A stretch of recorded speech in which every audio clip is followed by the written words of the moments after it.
Vincent Cespedes, vous serez d'accord avec ça. De toute façon, la xénophobie n'est pas propre aux classes populaires, hein, qui a une xénophobie d'en haut. Et on a eu quand même un candidat cette année, hein, inattendu, qui a exprimé ça. Oui, bon, on l'a vu de loin. Aude, je me souviens qu'on en parlait dès 2006 d'Éric Zemmour. C'est quelqu'un que j'ai repéré comme étant la voiture balai du Front National à l'époque. Son livre sur les femmes, évidemment, est un livre carrément sexiste et fascisant.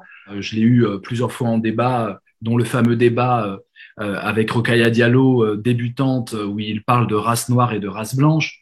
Donc c'est quelqu'un vraiment que j'ai identifié depuis très longtemps. Je suis ravi d'ailleurs de l'avoir fait avant tout le monde.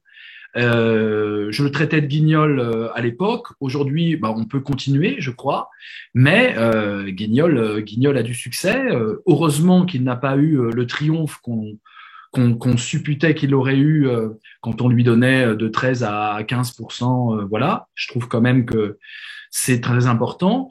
Zemmour incarne le néofascisme. On a évité au deuxième tour un scénario à la Trump, un scénario qui aurait évidemment favorisé la Russie par rapport à l'Ukraine, par exemple, pour prendre des implications directes et internationales.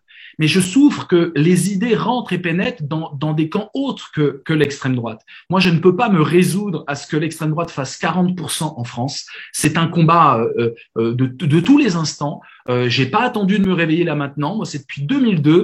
C'est le premier livre qui sort, Sinistros pour une renaissance du politique en 2002, en juin, à la suite de la présence de Jean-Marie Le Pen au second tour des élections. Depuis ce jour-là, je suis tout le temps sur ce combat-là.